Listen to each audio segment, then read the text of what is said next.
Muito bem, voltamos a falar direto da página do Jornal Visão Espírita no YouTube e no Facebook para mais uma gota de Espiritismo, mais uma gota de O Livro dos Espíritos. O livro terceiro, capítulo 10º, Lei de Liberdade.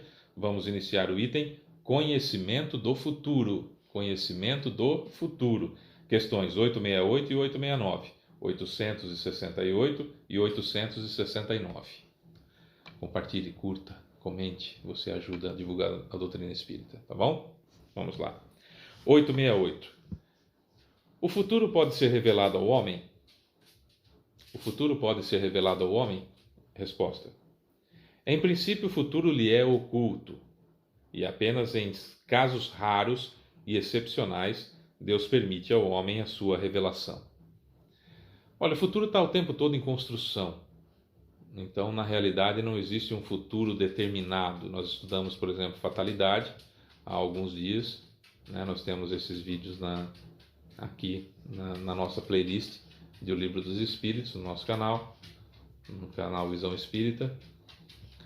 E nós estudamos sobre fatalidade.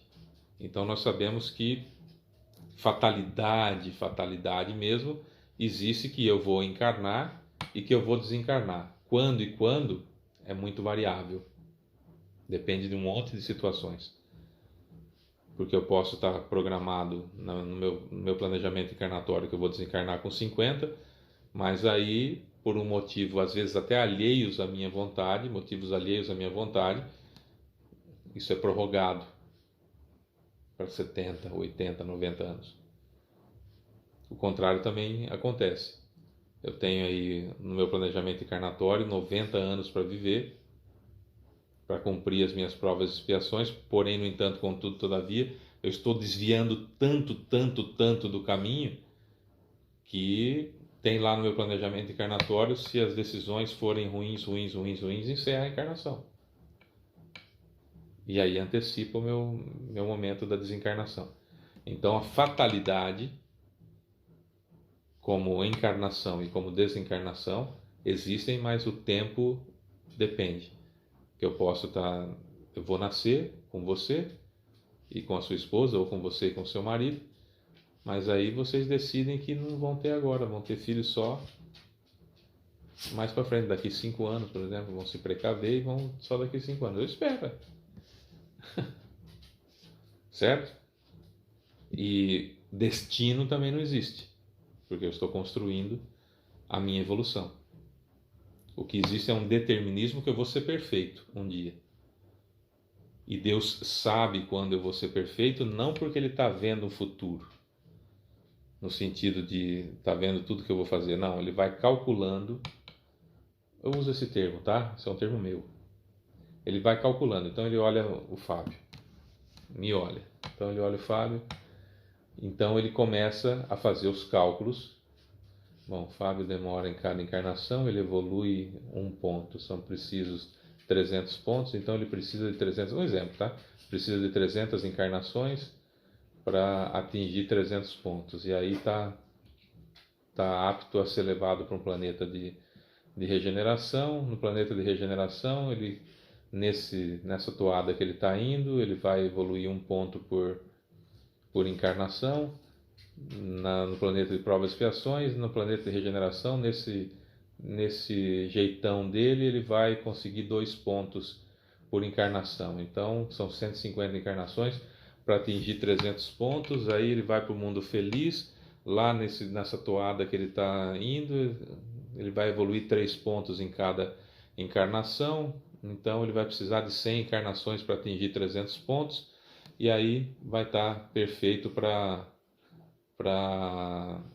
assumir um planeta como Jesus assumiu a Terra, né? Um espírito perfeito, um exemplo, tá?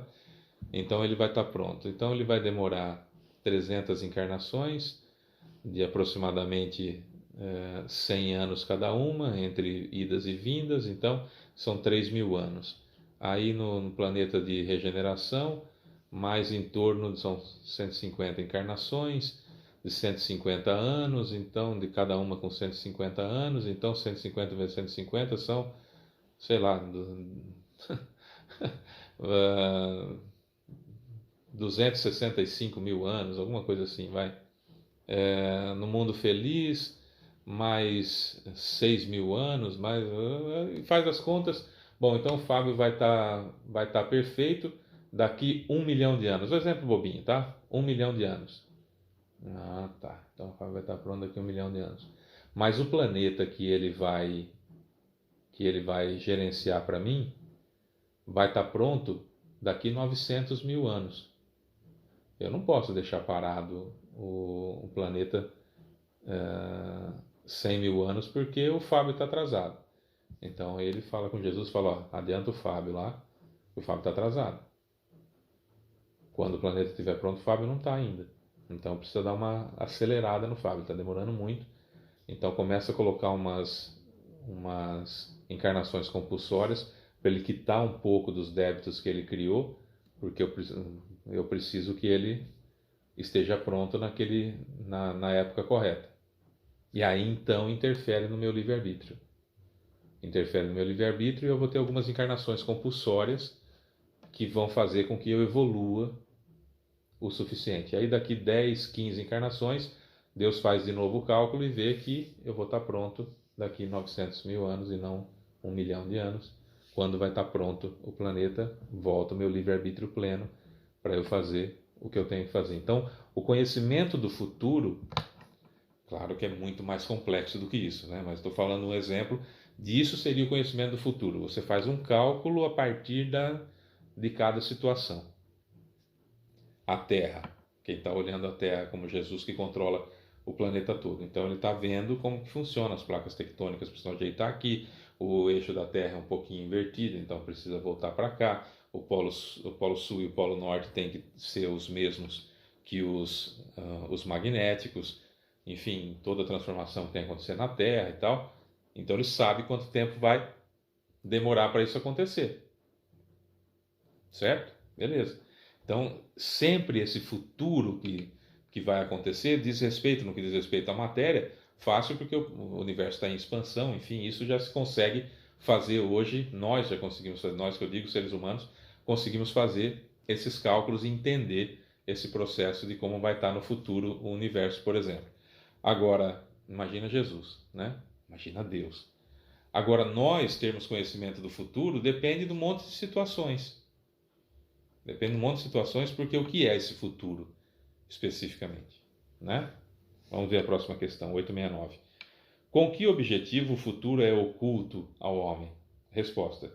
Se o homem conhecesse o futuro, negligenciaria o presente e não agiria com a mesma liberdade, porque seria dominado pelo pensamento de que se uma coisa deve acontecer, ele não tem de se preocupar. Ou então, por outro lado, iria tentar impedir essa coisa de acontecer. Deus não quis que fosse dessa maneira para que cada um contribuísse para a realização das coisas, mesmo daquelas a que ele desejaria opor-se. Assim, muitas vezes és tu quem preparas a ti mesmo, sem desconfiares, os acontecimentos que ainda estão por vir no curso de tua vida. A gente sempre planta hoje aquilo que a gente vai colher amanhã. Então, o futuro eu estou construindo sempre. Agora, por que eu não tenho a premonição? A premonição é assim. Não é que é assim. Um dos exemplos de possibilidade de premonição seria o seguinte. Tem um grupo de pessoas, como aconteceu em 2004 em Sumatra, na Indonésia, o grande tsunami, o último grande tsunami que matou centenas de pessoas, certo? Então tá. Uma placa tectônica se mexeu com a outra, ou se chocou com a outra, e isso levantou um grande tsunami, que é um maremoto, que fez as ondas gigantescas invadirem Sumatra e tudo mais. Tá. Jesus sabia que isso ia acontecer, porque o planeta está em movimento. Jesus não é tolo, ele não imagina que a Terra seja plana. Foi ele que fez isso aqui. Né? Sabe que a Terra está em movimento, girando em torno de si, girando em torno do Sol.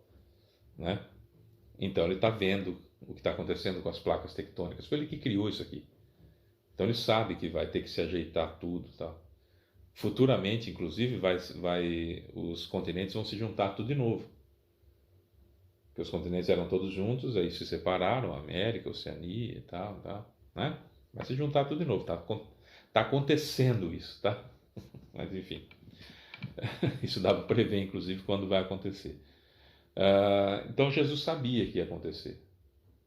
Então ele chamou o pessoal responsável por cada uma das áreas no entorno que poderiam ser atingidas pelo tsunami e falou: olha, a placa tectônica vai se mexer e vai acontecer em função disso vai acontecer o tsunami e tudo mais.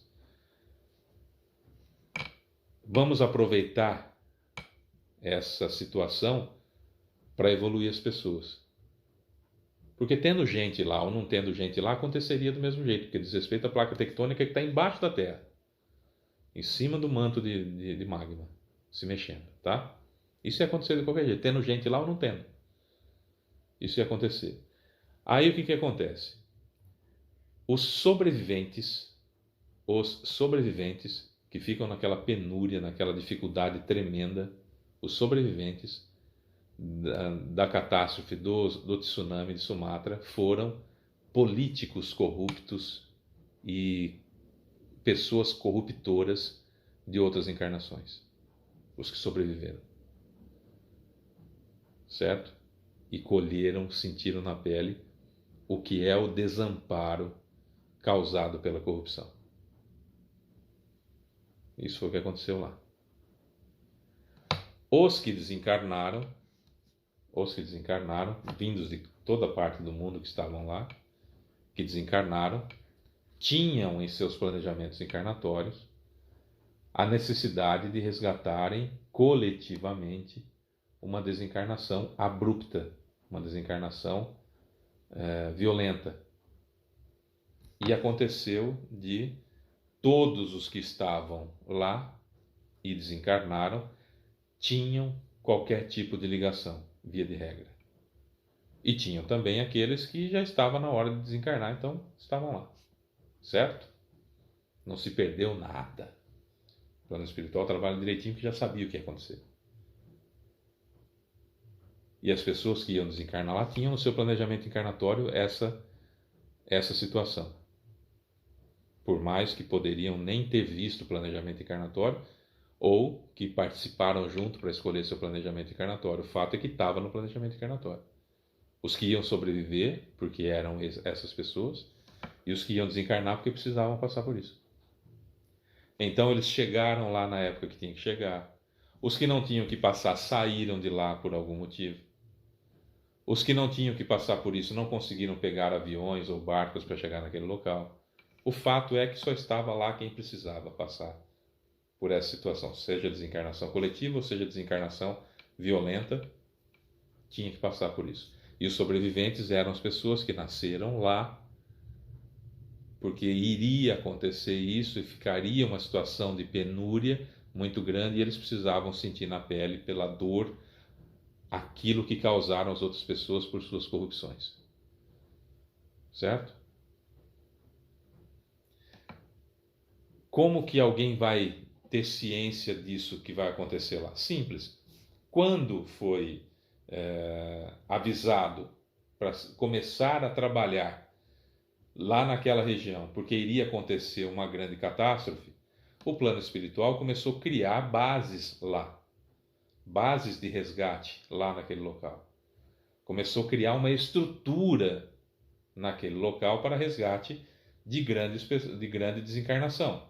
Então, se nós virmos um local que, como vimos na pandemia, criar lá uma tenda, hospital e colocar 500 leitos, tudo um do lado do outro, aquele monte de respiradores, o que a gente fala? Está acontecendo uma catástrofe. É tanta gente sofrendo com essa pandemia que teve que abrir o hospital de campanha. Então, quando a gente vinha o hospital de campanha, a gente sabia da catástrofe que estava acontecendo, não é? Quando a gente começou a ver na Itália, quando começou a pandemia, a gente via na Itália aquele monte de caminhão frigorífico na frente do IML, a gente sabia que tinha acontecido mortes em grande quantidade, não é? Quando o plano espiritual cria a estrutura naquele local para resgate coletivo, as pessoas que têm mediunidade de premonição, vendo é uma mediunidade de segunda vista. Vendo essa estrutura que está sendo montada lá, essas pessoas então falam, vai acontecer uma tragédia em tal lugar. Vai cair um avião em tal lugar. Vai acontecer um tsunami em tal lugar. Tirando as fantasias, aquilo que eles acertam, eles viram. Viram, simples assim. Viram com a segunda vista. Viram aquela situação, interpretaram de acordo com onde estão plantados os pés deles, e muitos que querem ser famosos vão lá e registram no cartório para depois falar assim, olha, eu acertei. Venham conversar comigo, mostrem meu rosto para o resto do mundo. Porque eu sou bonitão, sou importante, eu sei das coisas, eu vejo o futuro. Certo? Não viu o futuro coisa nenhuma, ele viu o quê? Uma estrutura sendo montada para aquilo que ia acontecer depois. Percebeu? Médium de profecia. Aí nós estamos falando de graúdo, né? Gente muito grande. Estamos falando de gente muito evoluída. Que aí vem trazer as informações. Olha, conversei, não vai falar assim porque não se lembra de tudo, né? Conversei com Jesus e ele falou para mim, olha, eu tô para ir para encarnar, viu? Não dá mais 3, 4 séculos eu estou encarnando. Já comecei a diminuir minha luz e vou para caber num perispírito. Já encontrei um espírito extremamente evoluído que também aceitou essa missão, vai ser minha mãe, evoluidíssimo, para eu caber no seu ventre. Já está tudo certo. Eu acho que eu demoro aqui mais uns 3 séculos aqui, eu já estou indo. 4 séculos no máximo eu já estou indo para encarnar. E aí aqueles espíritos prepostos dele vinham e aí falavam, o Messias vai vir. O Messias vai vir. Isaías deu até uma fantasiada, né? Isaías deu uma fantasiada, o cordeiro vai ser imolado, tudo. Acho que Jesus falava assim, oh meu Deus, olha lá o que ele está falando. Agora eu vou ter que passar por tudo isso que ele está falando aí. Claro que Jesus não falaria isso, né? Mas isso é um médium profético. Ele se lembra dessas instruções dadas pelo próprio Cristo para poder passar para a gente, né? Isso é profecia. Pressentimento vai acontecer comigo. Premonição, eu estou vendo as estruturas formadas em volta, então eu sei o que vai acontecer com as outras pessoas, ou tenho a impressão de saber o que vai acontecer com as outras pessoas. E profecia, contato direto com Cristo, eu só passo aqui adiante para preparar as pessoas. Certo? Acho que deu para entender. Então, o futuro está sempre em construção. Está sempre em construção. Amanhã a gente continua sobre esse assunto. Eu sou Fábio Pereira, essa é mais uma gota de Espiritismo. Beijo para você que fica. Tchau.